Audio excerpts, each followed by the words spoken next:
Okay, we're back again, and it's fight week. Canelo versus Crawford. Or is it Crawford versus Canelo? I don't even know. I'm not even sure of the order. You know, sometimes these fighters, they can be a bit touchy with the order of the names, who comes in first, what corner they're in, that sort of thing. So let's just call it Canelo versus Crawford. But we're here. I haven't spoken about this before because, well, when the fight was first announced, I hadn't started doing this. And it didn't make sense for me to mention it when I did get started. So I think now's the time. For the record, this has been recorded on the Tuesday before the fight. I've seen little pictures of Crawford, who looks ripped. He looks big and ripped. I haven't seen anything from Canelo. Let's go back to when this fight was first announced. I don't get it. You've got a welterweight in Crawford, and you've got a super middleweight in Alvarez. I don't understand why a fight with Canelo and Crawford would ever come about. Crawford is fighting comfortably at welterweight, very comfortably at welterweight, dominating the division. He's moved up to welterweight furthermore and dominated the division. Canelo has been fighting at middle for ages, at super middle for ages, even at one point moved up to light heavy. Won a fight, lost the fight, but he moved up. Why have we got a welterweight fighting a super middleweight?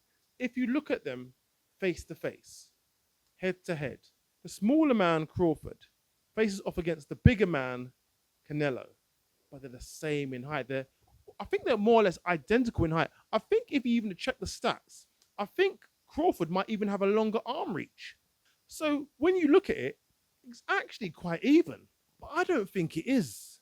Although they're the same height, and come fight night, they'll be the same in weight. Crawford will put on a lot of muscle and a lot of eating a lot more than he used to. He's not having to cut weight like he has to before.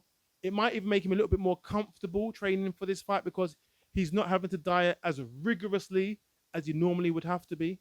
But there's still weight categories for a reason. Even if they walk in the ring at the same identical weight, on fight night at the same weight, which might not even happen, by the way, and I'll get into that in a bit. Canelo is used to fighting at that weight. Crawford is not used to fighting at that weight. It's going to be very, very different to carry that weight from round one to potentially the end of round 12. Whereas Canelo is used to it, done it time and time again.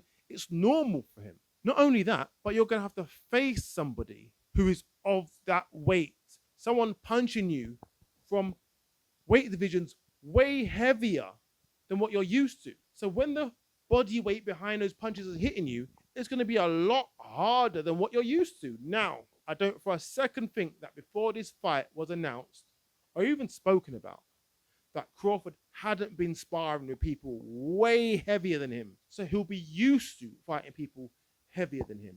I get it. But it's different fighting on the night than it is behind closed doors in a sparring match with head guards and with 16-ounce gloves. It's a huge difference. It's going to be crazy for him, maybe. But let me go back to my other point that I almost touched on. I said that they may not even walk in the ring at the same weight. Now, I don't believe there's a rehydration clause, which means that their weight is judged by the weight on the day of the weigh-in. Now, for people, again, not so familiar with boxing, it kind of works like this, especially over here in the UK. It might not be the same out in Saudi for this fight, but normally, if the fight's on the Saturday, for example, on the Wednesday, you will have the fighters an open workout. So there'll be crowds of people there watching them training. Sometimes they train, sometimes they do something silly, then walk out because they don't want to train and give away the game plans, or they just don't want to train in front of people, whatever it might be. Then on the Thursday, you've got the final press conference. The press are invited, everyone's on the top table, and the host asks questions to all the fighters involved in the fight, yada, yada, yada, and then they have a face-off. And then on the Friday, they have their weigh-in, where all the fighters are brought onto a stage. Again, you probably have a crowd, and their weights are recorded. Now, after this, whatever happens, happens. So, for example, if you get weighed in on the Friday at 12 noon and you weigh 12 stone, you could easily have been training and cutting weight and not eating and not drinking, and on that morning not had any breakfast, nothing, had a big poo, gone to the sauna, Whatever you need to do just to lose whatever weight you can to make sure you're under or hitting that 12 stone mark. Once your weight is recorded, you can fly off to Nando's, go Five Guys, you get all the curry goat and chicken that you want. Ill advised, obviously, but you can do it. You could walk into that ring at 14 stone. Again, I'm exaggerating, but it doesn't matter. If there's no rehydration clause, which means that there's no clause to set a limit on how much you can rehydrate your body after the weigh-in, you can come in at whatever weight you want. There's no rehydration clause for this fight. So Canelo is likely to outweigh Crawford on the night of the fight. How much will that play a part? Because if Canelo's used to a weight, if he's comfortable at that weight and he's always fighting at that weight, then he might eat a bit more, drink a bit more, and put weight on. But if Crawford's not used to that weight and he's having to bulk up to that weight, he might have reached his peak. He might not be able to bulk up or put any more on. Maybe. These are the unknowns. So going into the ring, as I said, Canelo may be much, much bigger than Crawford. But what I've said to people is this. A bigger fighter beats a smaller fighter if they're on the same level. If they're on the same skill level, the bigger fighter will beat the smaller fighter. It stands to reason. But Canelo is clearly not as good as Crawford. Canelo is good. Canelo is really good, but he's not as good as Crawford. Crawford, I think, is slightly slicker, slightly smarter. So does that even it out a little bit?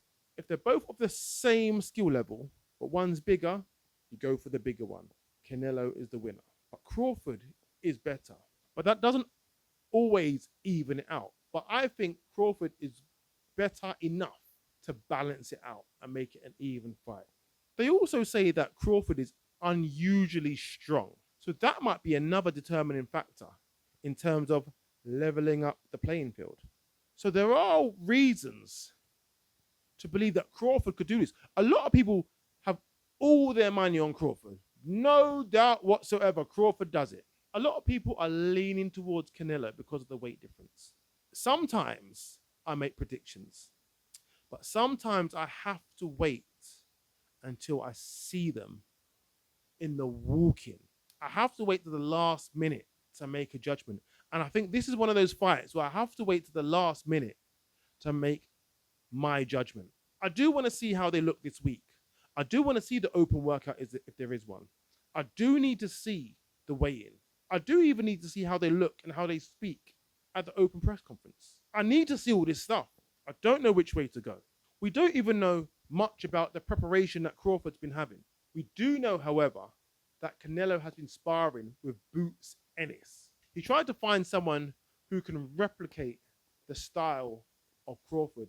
And Boots Ennis is not a bad shout. Canelo fights good on the inside. I don't think people really give him much credit for his inside work. He's actually decent on the inside. He's got a great defense. He moves. I've heard people say he doesn't move very well. I think he moves pretty well. He's decent. He's got a good variety of shots. And he will throw them. He has slowed down in his output, granted. But he will throw them from different angles. He's got a great chin. We've seen that. Does he still have a great chin? He's had so many fights. The wear and tear on him might prove a factor. Because he's not old, but he's had a lot of fights. He started fighting at 15. His first pro fight was at 15. What were you doing at 15? Who were you fighting at 15? He was fighting grown men at 15 and winning. Crawford's slick. Crawford is clever. Crawford sets traps. Crawford reads patterns. Crawford switch hits.